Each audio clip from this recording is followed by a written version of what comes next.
ಸುತ್ತೂರಿನಲ್ಲಿ ಇಂದು ವೈಭವದ ರಥೋತ್ಸವ ಜರುಗಲಿದೆ. ಸುತ್ತೂರು ಜಾತ್ರೆ ಅಂಗವಾಗಿ ವಿಜೃಂಭಣೆಯ ರಥೋತ್ಸವ ನಡೆಯುತ್ತೆ.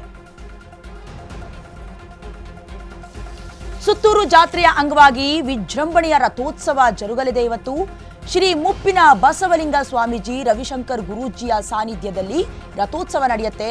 ಡಿಸಿಎಂ ಡಿಕೆ ಶಿವಕುಮಾರ್, ಸಚಿವ ವೆಂಕಟೇಶ್, ಮಾಜಿ ಡಿಸಿಎಂ ಅಶ್ವಥ್ ನಾರಾಯಣ್ ಅವರು ಕೂಡ ಸೇರಿದಂತೆ ಜಿಟಿ ದೇವೇಗೌಡರು, ಸಿಸಿ ಪಾಟೀಲ್, ತನ್ವೀರ್ ಸೇಠ್ ಸೇರಿ ಹಲವು ಗಣ್ಯರು ಭಾಗಿಯಾಗಲಿದ್ದಾರೆ. ಸಂಜೆ 4 ಗಂಟೆಗೆ ಗಾಳಿಪಟ ಸ್ಪರ್ಧೆ, 54ನೇ ದನಗಳ ಜಾತ್ರೆ ಜೊತೆಗೆ ಉದ್ಘಾಟನೆ ಕಾರ್ಯಕ್ರಮ ಕೂಡ ಇರುತ್ತೆ ಸುತ್ತೂರಿನ ರಥೋತ್ಸವ ಜಾತ್ರೆಯಲ್ಲಿ.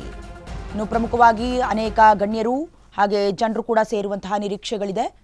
ಈ ಒಂದು ಸುತ್ತೂರು ಜಾತ್ರಾ ರಥೋತ್ಸವದಲ್ಲಿ ಹಾಗೆ ವೈಭವದ ರಥೋತ್ಸವ ವಿಜೃಂಭಣೆಯಿಂದ ಹಾಗೆ ಕಲರ್ಫುಲ್ ಆಗಿ ಕೂಡಿರುತ್ತೆ.